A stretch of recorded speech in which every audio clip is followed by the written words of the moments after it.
Dans notre séquence précédente, nous avions étudié le mouvement parabolique et en prenant comme exemple le cas d'un mouvement d'un projectile dans un champ de pesanteur. Aujourd'hui, nous allons étudier le mouvement d'une particule chargée dans un champ électrique uniforme. Mouvement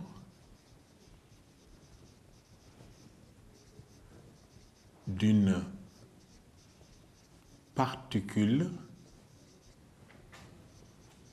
chargée dans un champ électrique uniforme.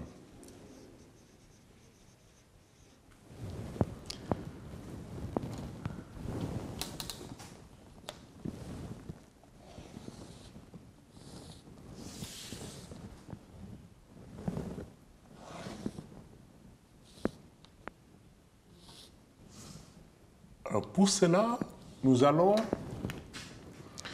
considérer un espace-champ électrique uniforme en considérant donc un condensateur blanc constitué par deux plaques qui sont parallèles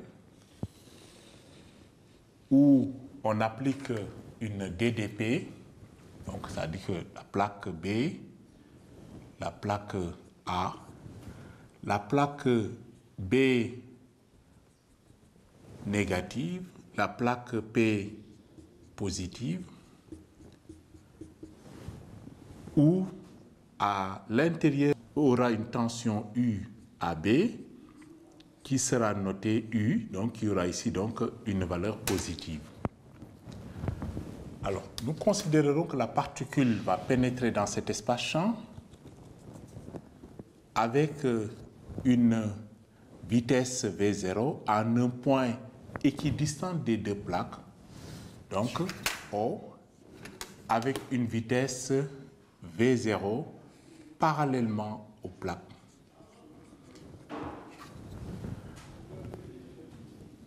Alors, donc, la distance entre les plaques A et B,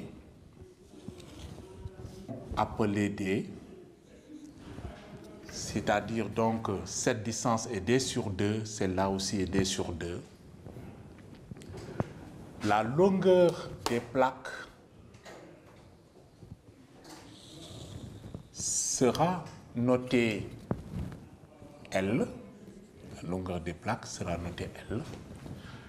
Une particule de masse M de charge Q positive va pénétrer dans cet espace-champ. Alors, comme nous l'avions vu en classe de première, entre les armatures de condensateur blanc, les lignes de champ sont parallèles et perpendiculaires aux plaques. Le champ électrique qui règne est uniforme. Donc, nous avons bien un champ électrique uniforme orienté de la plaque positive vers la plaque négative. Donc, on peut représenter en un point de cet espace le vecteur champ électrique E. Alors, l'objectif de cette séquence est d'étudier de la particule dans le champ électrique. Alors, nous posons donc comme système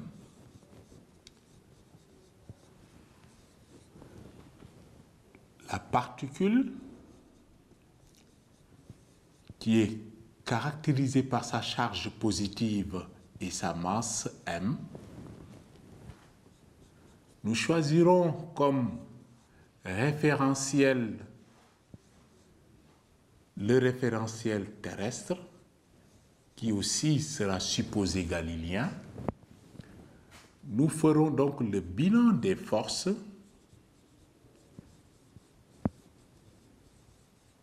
notre particule est chargée dans l'espace-champ électrique, elle est soumise à l'action de son poids et de la force électrique.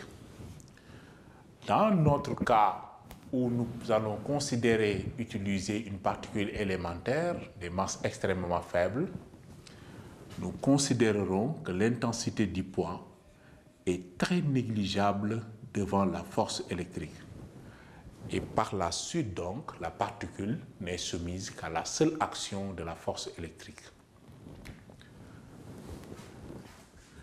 Le théorème du centre d'inertie, qui se traduit par la somme des forces égale à ma, donc la force électrique égale à ma, poursuivant, puisque la force électrique, lui, c'est QE égale à ma, nous avons comme résultat l'accélération égale QE sur m. Donc l'accélération ici est une constante, puisque le champ électrique E est constant, donc c'est un champ qui garde la même direction, le même sens et la même intensité. Alors, maintenant, on peut se poser des questions d'ordre dynamique à résoudre. Nous pouvons nous fixer comme objectif de déterminer l'équation cartésienne de la trajectoire. Détermination de l'équation cartésienne.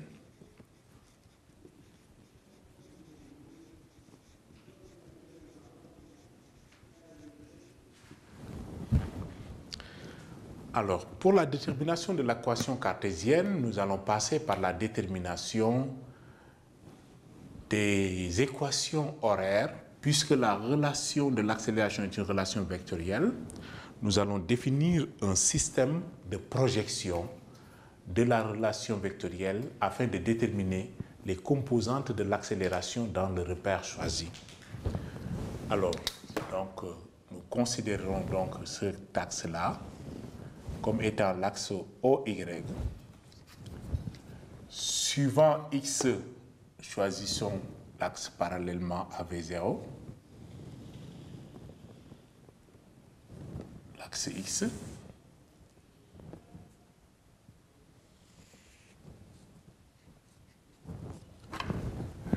Et considérons que la particule pénètre dans l'espace au point O équidistante des plaques à un instant t égale à 0. Alors donc, la composante de l'accélération, suivant x, retourne à projeter E suivant l'axe des x, mais puisque E est perpendiculaire à x, EX est égal à 0, donc AX est nul. La composante AY, puisque E est parallèle à l'axe OY et de même sens, donc c'est positif, EY égale à E, donc nous aurons QE sur M. Et donc par intégration successive, on peut accéder à l'expression de la vitesse et du vecteur position. La composante de la vitesse suivant x, la primitive de 0 est une constante. La constante, c'est la vitesse initiale sur x. La vitesse initiale projetée sur x donne V0. Vy, donc la primitive de QEM, c'est QEM fois t, plus V0 suivant y, et V0 suivant y. La projection de V0 sur y est nulle, puisque V0 est perpendiculaire à y. On passe au vecteur position OM, où x égale la primitive de V0, V0t plus x0, x0 égale 0, origine du repère, y égale QE sur 2m t carré plus y0, y0 égale à 0. Les équations que nous venons d'obtenir sont appelées équations horaires. De l'équation horaire, on accède à l'équation cartésienne en déterminant une relation entre y et x dans laquelle ne va pas figurer le temps. Donc, puisque x égale v0t, nous pouvons dire que t égale x sur v0. Si nous remettons cette expression-là dans la relation de y de t, nous aurons QE sur 2m x sur V0 au carré, ce qui va nous donner QE sur 2m V0 carré x carré. Alors, puisque nous avons la tension UAB, or on appelle donc E serait égal à U sur D. Mais on fait bien attention à ça. La tension, elle est algébrique, telle que définie U égale UAB est positif. Cela signifie que donc je peux écrire E égale U sur D, puisque E est positif et que D est positif. Mais dans le cas où la tension U définie dans le problème est négative, je mettrai E égale à moins U sur D. Voilà, parce que l'intensité de E doit être positive.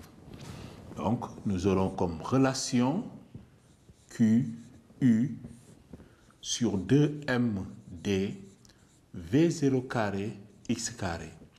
Ce qui nous donne bien une parabole d'axe OY.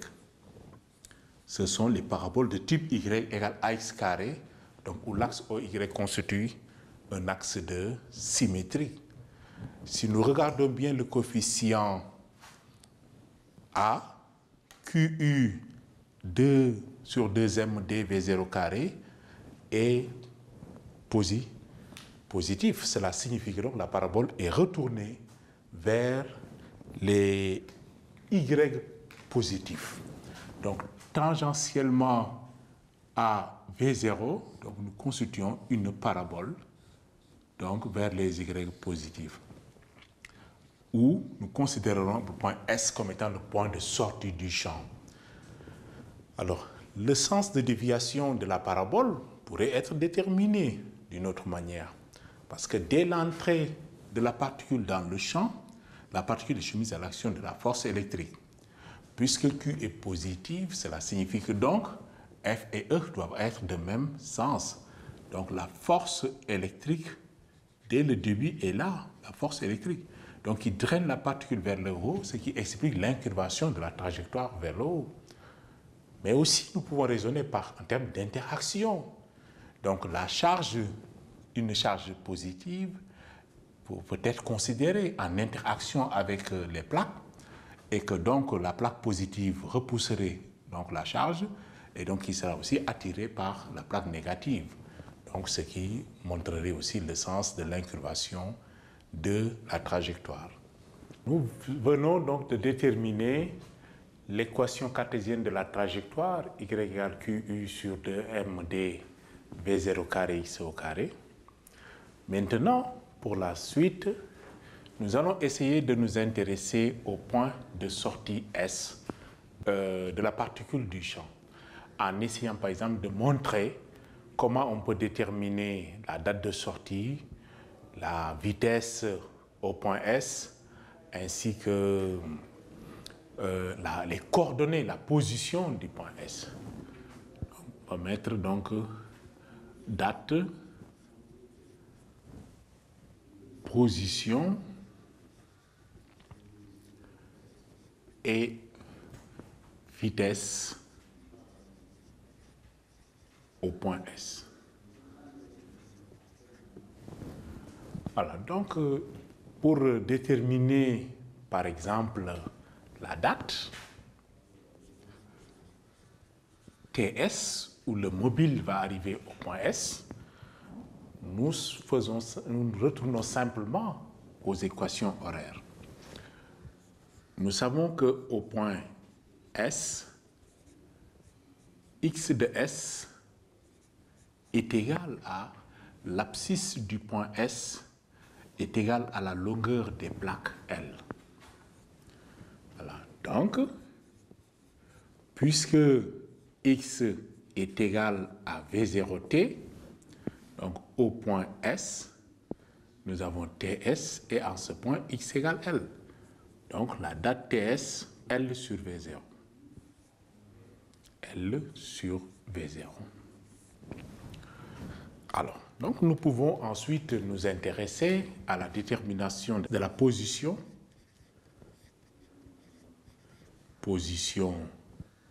de S. où il sera question de déterminer l'abscisse et l'ordonnée. Nous l'avions dit tout à l'heure, en S, on a x de S égale à L. Donc, nous pouvons déterminer y de S en utilisant l'équation cartésienne. Donc, y de S, c'est égal à QU sur 2m d fois V0 carré.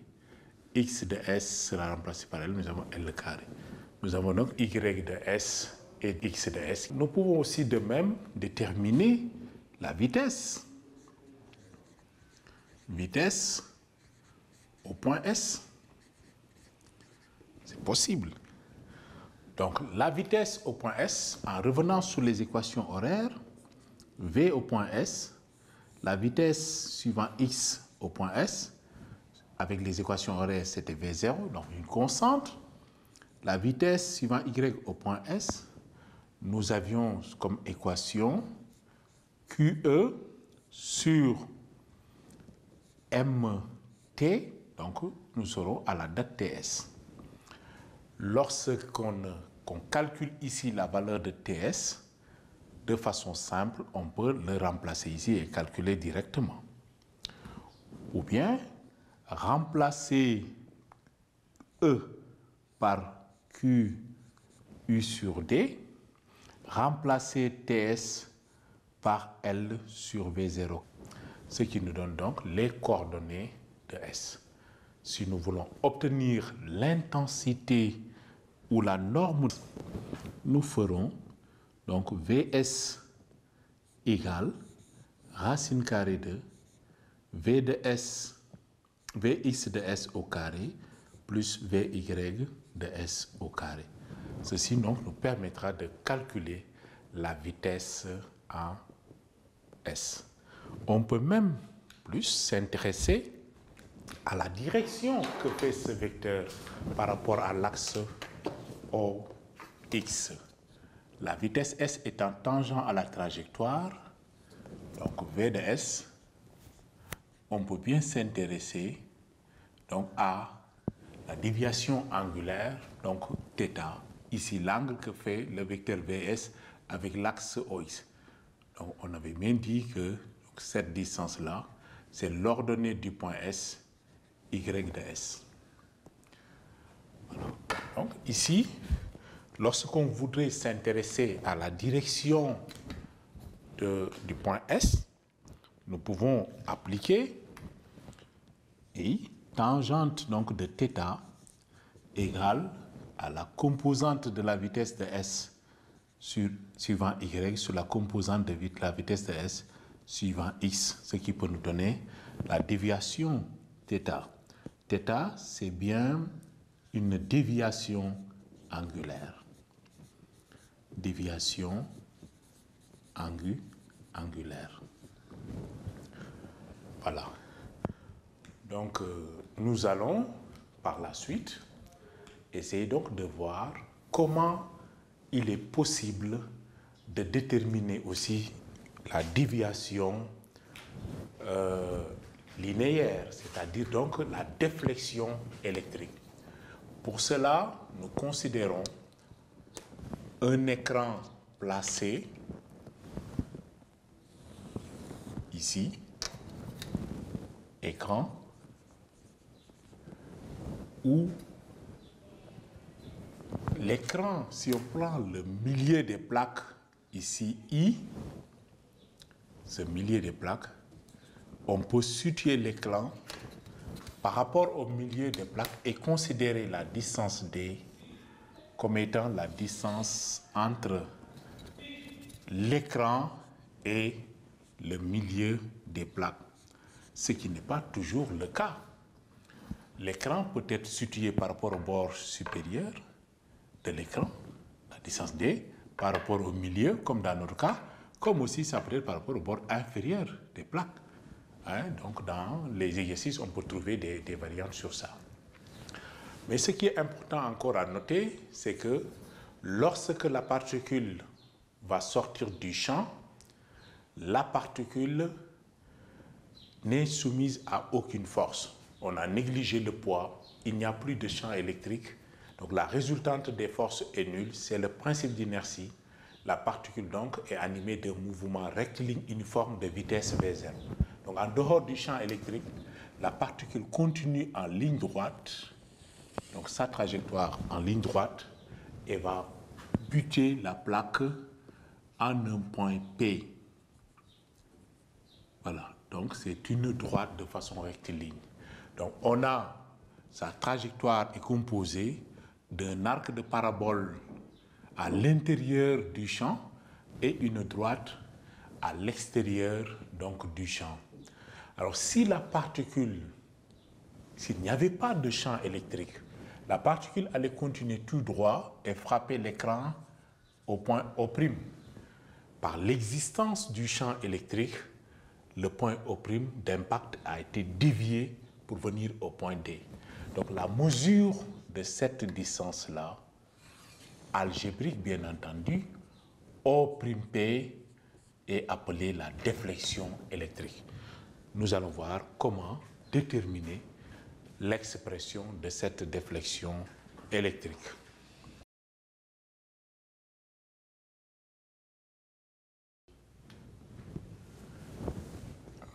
On va s'intéresser à la déflexion ou déviation électrique.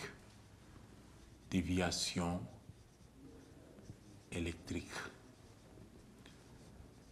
Alors, la déflexion ou la déviation électrique est par définition l'ordonnée d'un point P d'impact sur l'écran, c'est-à-dire O'P.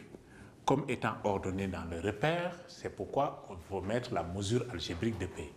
Parce que si la trajectoire est déviée vers le bas, cette mesure serait négative.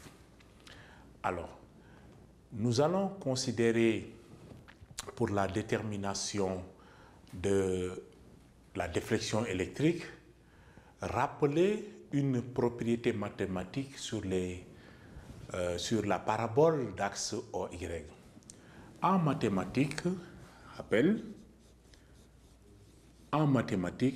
on peut montrer que lorsqu'on a une parabole d'axe OY sous la forme y égale à AX, la représentation de la parabole y en fonction de x donc, est une parabole qui a comme axe de symétrique OY.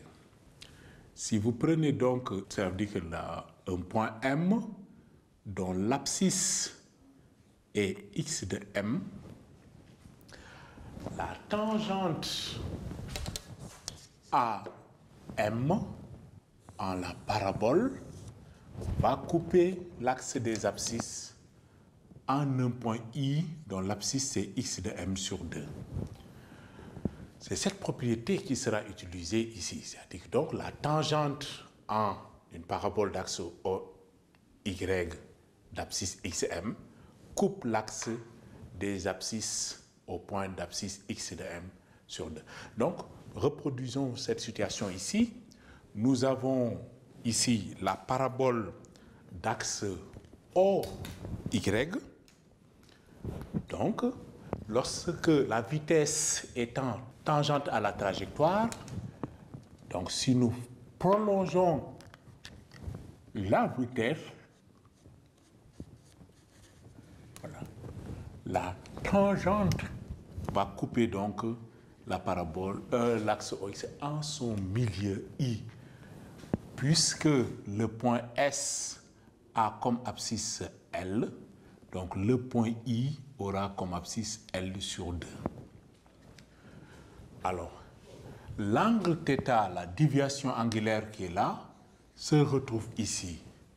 Ce qui nous donne, donc si je vais noter H, dont l'abscisse est L, ce qui nous donne ici deux triangles qui sont en position de Thalès, le triangle ISH et le triangle IPO'. Donc, pour la détermination de O'P, nous utilisons cette propriété qu'on peut être retrouvée ici. Tangente de θ, c'est le côté opposé, y de S, appliqué dans le petit triangle sur le côté adjacent, L sur 2, égale, appliqué au grand triangle, le côté opposé, O'P, sur le côté adjacent du triangle IO', qui est ici égal à D. Alors, cela veut dire que donc le O'P égale à Y de S, 2Y de S D sur L. Voilà. On rappelle, or, Y de S avait comme expression, alors QU, L carré sur 2M D V0 carré. Donc, de façon définitive, on peut avoir O'P égale à 2D sur L, on remplace Y de S par son expression, QU L carré sur 2M D V0 carré.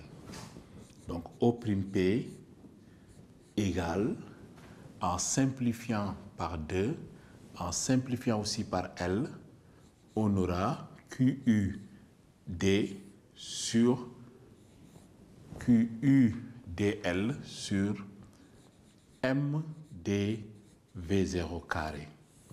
Voilà l'expression de la déflexion électrique. Il faudra remarquer que cette déflexion électrique est proportionnelle à la tension U. Donc, on peut remarquer que O'P égale QDL sur MD V0 carré fois U. Alors, ou mieux, bien, on met la tension U est égale à MD V0 carré sur QDL fois O'P. On peut écrire donc cette coefficient de proportionnalité comme la sensibilité verticale O'P qui justifie ici le principe de l'oscilloscope et l'utilisation de l'oscilloscope pour la mesure d'une tension électrique.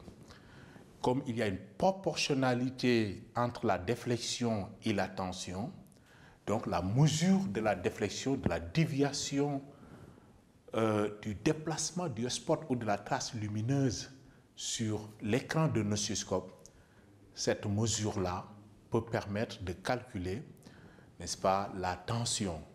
SV est une sensibilité verticale qui va donc s'exprimer en volts généralement par centimètre, la déflexion en centimètres, et ce qui justifie que la tension soit aussi en volts.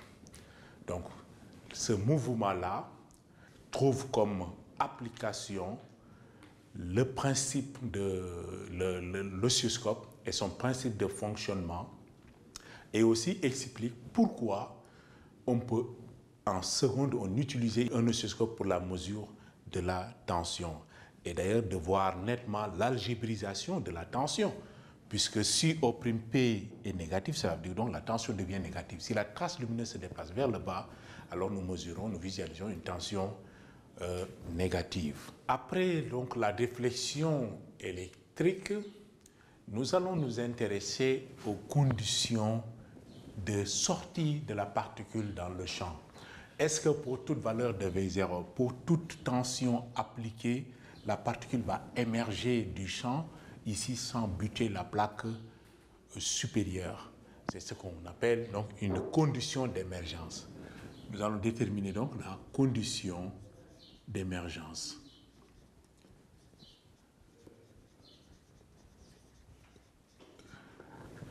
Alors, il faut regarder et de façon simple voir que pour que la particule puisse sortir sans buter la plaque supérieure, il faut que au point S, dont l'abscisse est L, que l'ordonnée y de S soit beaucoup plus petite que D sur 2. Parce que si c'est plus grand que D sur 2, voilà ce qui arrive. Ça veut dire que donc la particule va buter la plaque supérieure. Donc, la condition d'émergence, c'est que pour x de S égale à L, on a y de S inférieur ou égal à D sur 2. Remarquez aussi que les conditions peuvent changer d'une situation à l'autre. Parce que si la déviation était négative vers le bas, il faut remarquer que la condition, c'est que le y serait supérieur ou égal à moins d sur 2. Donc dans notre cas, nous mettons inférieur à d sur 2 puisque y de s est positive.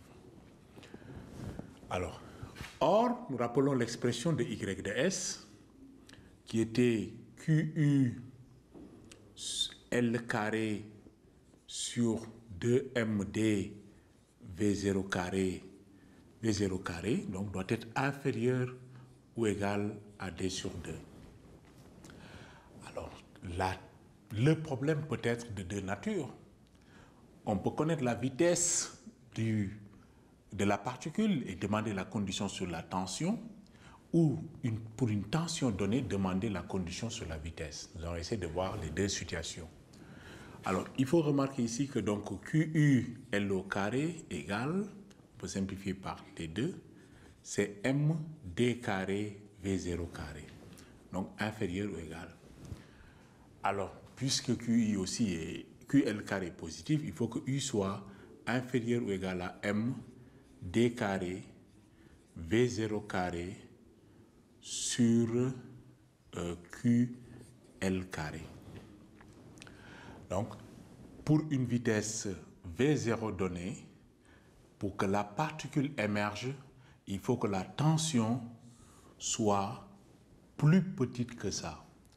Donc, ça veut dire qu'on peut parler ici de la tension maximale pour que la particule émerge. La tension maximale à produire, c'est MD carré V0 carré sur QL carré. On ne peut pas dépasser cette valeur maximale, sinon la particule ne sortirait pas dans l'espace champ. Alors, la question peut être sur la vitesse V0. Donc, ça veut dire donc, il faut que V0 carré supérieur à égal à Q U L carré sur M D carré. Donc, il faut que V0 soit supérieur ou égal à racine carrée de QU L carré sur M D carré. Donc, pour une tension donnée, pour que la particule sorte de l'espace champ sans buter la plaque supérieure, il faut donner une tension, une vitesse, donner une impulsion de vitesse supérieure à cette valeur. Donc là, on ne peut pas ne pas dépasser cette valeur de vitesse. D'où dans ces situations-là, on parle de vitesse minimale. Donc, qui consiste à la borne inférieure, racine carrée de QU, L carré sur M, D carré. Donc, la vitesse minimale qu'il faut donner pour que la particule sorte, c'est ça. Toute vitesse donnée qui est plus petite à cette valeur, la particule va buter donc la plaque supérieure. Voilà ce qu'on appelle donc des conditions d'émergence pour une tension fixée sur la vitesse ou bien pour une vitesse fixée, la condition sur la tension.